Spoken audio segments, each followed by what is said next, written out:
Pagbati sa lahat ng mga kalirip ng pambansang komperensya, ang inyo pong lingkod ay bibigyan ng tuon ang isang pananaliksik hinggil sa performance ng mga gurong lesbian, gay, bisexual, transgender at queer o mas kilala sa tawag na LGBTQ+ sa pagtuturo ng akademikong Filipino.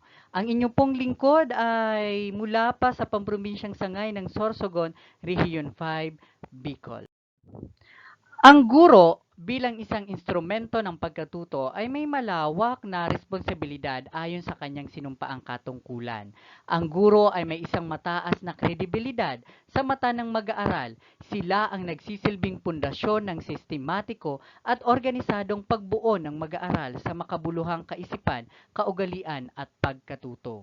Batay dito at alinsunod sa RA 4670 o Magna Carta for Public Teachers, Section 2, ang guro ay ang mga individual na saklaw ang pagtuturo sa isang silid-aralan sa iba't ibang antas ng pagtuturo, sa isang buong kasanayan, maging isang guidance counselor, school librarian, pambukasyonal at industrial na tagasanay, at iba pang individual na sinasaklaw ang pang-administratibo at superbisyon na pinagtibay ng isang pampublikong kagawaran.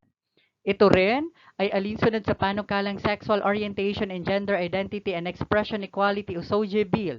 Binibigyang saklaw ang kakayahan at pantay na pagtingin sa karapatang sexual sa mga lesbiana, bakla, bisexual, transgender at iba pa. Pinatutuhanan nito ang pagkalingang sosyal at panlipunang pagkakakilanlan ng isang individual. Sa patuloy na pakikipag-ugnayan ng mananaliksik sa isang programa ng Gender in Development, napag-alaman ng mananaliksik na parami na ng parami ang individual na nabibilang sa ikatlong kasarian o ang tinatawag nating LGBTQ+ na oryentasyon. Napag-alamang hindi lamang mga mag-aaral ang nabibilang dito, maging ang mga tagasanay, pampropesyonal at guro na nakakaranas ng ganitong pansexual na oryentasyon batay sa pananaliksik ng pagpapatibay ng suliranin. Napag-alaman rin na wala pang higit na mananaliksik ang binibigyang atensyon ang mga gurong nabibilang sa LGBTQ+ na komunidad, maging impact ng pagtuturo sa iba't ibang larangan ng pagtuklas ng wika at panitikan. Ito ang siyang nag-udyok sa mananaliksik upang tuntunin ang tanging tunguhin ng pag-aaral. Ang tanging tunguhin ng pag-aaral, una, ay matukoy ang mga estratehiyang ginagamit sa pagtuturo ng wika at panitikan.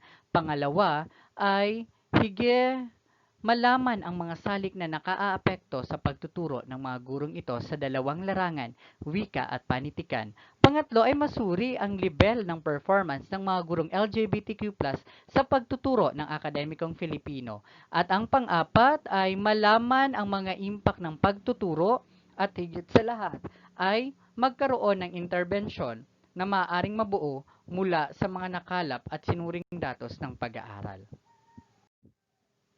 Dahil sa mga tunguhin dahil sa tunguhin ng pananaliksik upang maisakatuparan ito ang pamamaraang pananaliksik. Ginamit ang descriptive analysis na disenyo ng pananaliksik. Ang mga naging kalahok ay binubuo ng 1,252 mula sa 22 pansekundaryang paaralan sa una at ikalawang pampubrinsyang sangay ng Sorsogon na kinakatawan ng mga gurong LGBTQ+ na nagtuturo ng akademikong Filipino. Gumamit ng talatanungan para malaman ang mga estratehiyang ginamit sa pagtuturo ng mga gurong ito sa larangan ng wika at panitikan. Ginamit ang frequency count, percentage at pagraranggo upang maanalisa ang datos sa impact, salik, maging performance sa mga gurong LGBTQ+ sa pagtuturo ng akademikong Filipino. Purposive sampling ang ginamit ng mananaliksik sa pagkuha ng 30 gurong na LGBTQ+ na kalahok bilang target ng pananaliksik. Inalam na muna ng mananaliksik ang mga pansekundaryong paaralan na mayroong gurong LGBTQ+ na nagtuturo sa akademikong Filipino. May iilan na ipinahayag ang kanilang sarili ayon sa kanilang pag-uunawang sexual at ang iba naman ay itinago ang sarili nilang pagkakakilanlan. Gumamit rin ng random sampling sa pagpili ng mga kalahok sa bawat paaralan ayon lamang sa mga target na kalahok na nabibilang sa komunidad ng LGBTQ+. Ito ay ginamit rin sa mga mag-aaral, antas junior high school at senior high school, kapwa guro, maging punong guro, puno ng kagawaran. At dahil dito, ang mga nakalap na datos ay inalisa, sinuri at binigyan ng interpretasyon gamit ang percentage at pagraranggo. Theoretical na lapit, batay sa itong nagpatibay sa pananaliksik, malinaw na nakasaad sa Artikulo 4, Section 2 Code of Ethics, ang bawat guro ay nararapat na magtaguyod ng pinakamataas na standard ng kalidad ng edukasyon. Gagawa ng pinakamahusay na paghahanda, ibig sabihin, kinakailangan bilang isang guro ay may mataas kang pananaw, may mataas kang kasanayan sa pagtuturo ng isang disiplina. Ito man ay ibang disiplina or ito ay akademikong Filipino. Alinsunod sa Philippine Professional Standards for Teachers or PPST, ito ay pinagtibay na instrumento upang malaman ang level ng performance ng mga guro sa kagawaran ng edukasyon. Kaya ito rin ang ginamit na instrumento ng mananaliksik nang sa gayon ay malaman din ang performance ng mga gurong LGBTQ+ sa pagtuturo ng akademikong Filipino. Ngayon, nabuo rin ang batayang konseptual o ang balangkas konseptual, input, estratehiya, salik, level at impact. Inalam ito sa dalawang wika, ay sa dalawang larangan, wika at panitikan. At para maisakatuparan ang mga tunguhin ng pag-aaral, ay ang prosesong isinakatuparan ng mananaliksik ay survey, pakikipanayam, pag-aanalisa ng mga datos. At sa kabila nito ay nabuo ang output na kung saan ito ay ang panukalang 3Ps, pagtanggap at pagkilala sa mga kakayahang pang-academic ng mga gurong LGBTQ+. Mamaya ay bibigyan natin ito ng tuon kung bakit ganito ang naging resulta ng pag-aaral. Dahil dyan, batay dun sa mga input, output at proseso, ito ang mga estratehiyang ginamit sa pagtuturo ng wika. Ito na ay batay sa pag-aanalisa, interpretasyon ng datos. So, natuklasan na ang estratehiyang ginagamit sa pagtuturo ng akademikong Filipino ng mga gurong LGBTQ+ sa larangan ng wika ay reversal, de-reversal. Ito ay ayon nga sa tuklas ni Sandoval, no, ang mga tuklas o imbentong paraan ng pagtuturo ay mahalaga upang higit na mabilis, magaan at epektibo ang pagkatuto. Kaya't kinakailangan bilang isang guro ay magkaroon ka ng sariling kahusayan o sinabi natin, kinakailangan maging malawak ang iyong kaalaman hinggil sa paksang iyong tinatalakay. Sunod, mga estratehiyang ginagamit sa pagtuturo ng panitikan. Ayon sa resulta, ang estratehiyang ginagamit sa pagtuturo ng mga gurong LGBTQ+ ay YY diagram. Ito ay sa larangan ng panitikan. Ito ay nabanggit sa pag-aaral ni Bigham. Ito ay inugnay ng mananaliksik sa pag-aaral ni Bigham sapagkat kung kinakailangan ng isang guro ang isang masusi, ang YY diagram naman ay kinakailangan hinuhukay nito ang mataas sa karunungan ng mag-aaral nang sa ganoon ay maanalisa ang konsepto sa teksto o panikang nabasa.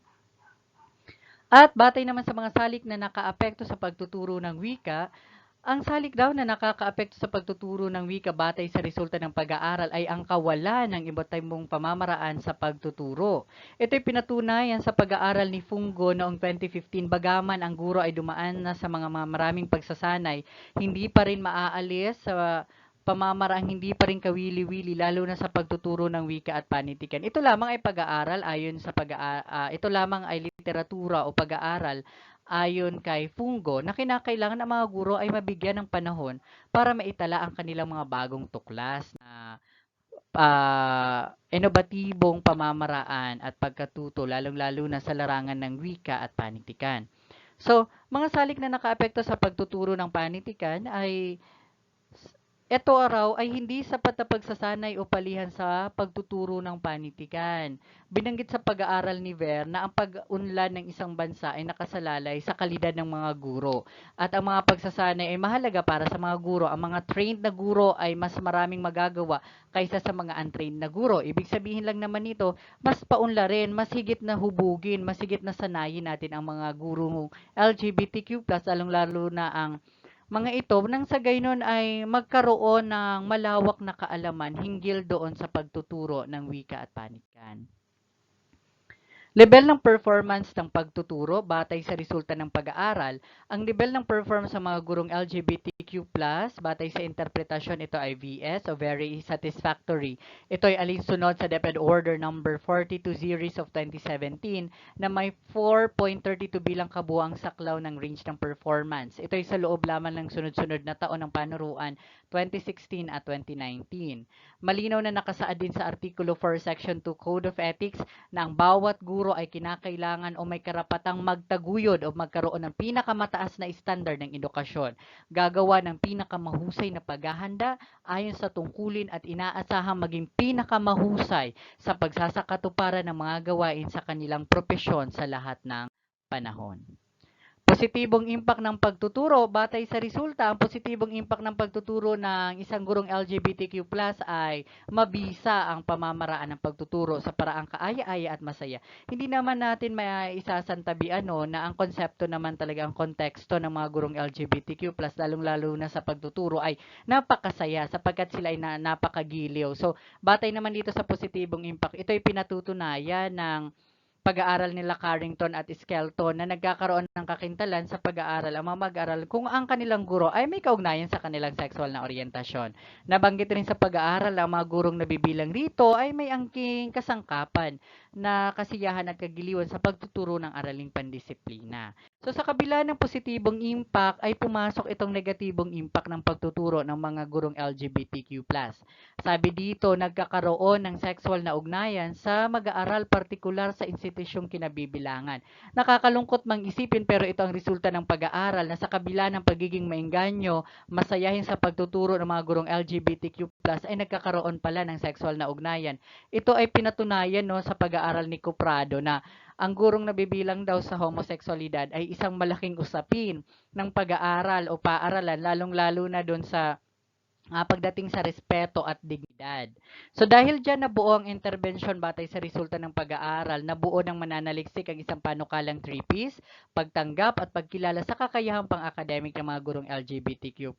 Marahil ito, isa itong magiging inobatibo nang sa gayunon ay kilalanin naman natin at higit na bigyan ng atensyon at focus ang mga gurong LGBTQ+, lalong-lalo na sa pagsasatitik ng kanilang mga inobatibong pamamaraan at estratehiya sa pagtuturo ng wika at panitikan. Sa kabila ng 3Ps, nakaangkla din ang isang mini magazine na kinapalooban ito ng mga kakayahan, inobatibo, mga bagong tuklas sa pamamaraan ng pagtuturo ng mga LGBTQ+ na guro. Ito ay ang Dalumat Reheya. Ito ay nakaangkla doon sa panukalang 3Ps, pagtanggap at pagkilala sa kakayahang pang-academic ng mga gurong LGBTQ+. Konklusyon na pag-alaman na iba't ibang estratehiya ang ginagamit sa pagtuturo ng wika at panitikan ang ginagamit ng mga LGBTQ+ sa pagtuturo ng akademikong Filipino sapagkat iba-iba ang pamamaraang ginagamit sa pagtuturo. Sa sunod, may mga salik na nakaapekto sa pagtuturo ng mga gurong LGBTQ+ sa akademikong Filipino. Ito ay sa larangan ng wika at panitikan. Maliban dito, ang level ng performance sa mga gurong LGBTQ+ ay VS o very satisfactory. Pinatutunayan na mataas ang level ng performance ng mga LGBTQ+ tungo sa mabisa at epektibong pagtuturo. May positibo at negatibong impact ang pagtuturo ng isang LGBTQ+ na guro sa akademikong Filipino sa larangan ng wika at panitikan. Nabuo ang isang panukalang gawain upang mas maituro pa ng may kabihasaan sa panitikan at wika at mapanatili ang mataas sa level ng performance ng mga gurong LGBTQ+, lalong-lalo na sa pagtuturo ng akademikong Filipino. Dahil dito, iba't ibang rekomendasyon ang nagbigay tugon sa pananaliksik. Bigyan ng pansin ang mga gurong LGBTQ+ sa kanilang pagtuturo ng akademikong Filipino at bigyan ng pagkilala ang mga natatanging kakayahan ng mga gurong ito na makapagtuklas ng mga bagong pamamaraan o inobatibo sa pagtuturo ng larangan ng wika at panitikan.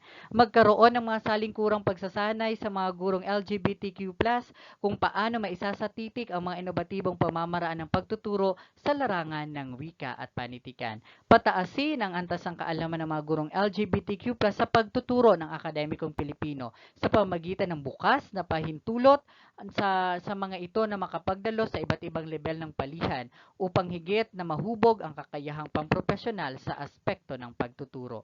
Magkaroon ng gender and development na oryentasyon sa mga gurong LGBTQ+ upang higit na makilala ang tunay nilang pagkakakilanlan maging tamang pakikipag-ugnayan sa mga mag-aaral sa paraang walang sexual na interaksyon. At kung maaari ay gamitin ang panukalang 3Ps, pagtanggap at pagkilala sa kakayahang pang-academic ng mga gurong LGBTQ+, na kung saan maaari ring gamitin ang LGBTQ++ Dalumatreya na kung saan ito rin ay magiging batayan ng kagawaran ng edukasyon o ng mga ahensyang nagbibigay focus sa gender and development na programa o panukala. At maaari ring pagbatayan ang pananaliksik na ito kung sino man ang maaaring gawin itong literatura sa mga susunod pang pananaliksik. Sapagkat alam ko naman na ang mundo ay isang malaking pananaliksik, kaya maaaring itong pagbatayan at maging sandigan ng mga susunod pang pananaliksik. Lahat ng ito ay may pinagbatayan at ito po ang aking mga pinagbatayang aklat, elektroniko, maging sa mga nalathalang thesis o disertasyon na alam kong nagbigay sandigan sa aking pananaliksik. Sa kabila ng aking pagtalakay, alam kong hindi sapat ang 15 minuto para bigyan ito ng malalim na pagpapakahulugan. Kaya't isang pagsaludo at pasasalamat sa mga nag-antabay at nagbigay ng kanilang oras na bigyan ng focus ang aking pananaliksik hinggil sa performance sa mga gurong lesbian, gay, bisexual, transgender at queer sa pagtuturo ng akademikong Filipino. Sa kabila ng pag-aaral na ito, nabuo ang 3Ps at ang isang mini magazine na Dalumatreya na kung saan kinapapalooban ng mga bagong tuklas pagkilala sa kakayahan ng mga gurong LGBTQ+. Sa muli, maraming salamat sa pagbibigay oras, sa pagbibigay atensyon at focus sa pananaliksik na ito. Pagsaludo sa lahat ng mga kalirip sa pambansang komperensya. Maraming salamat.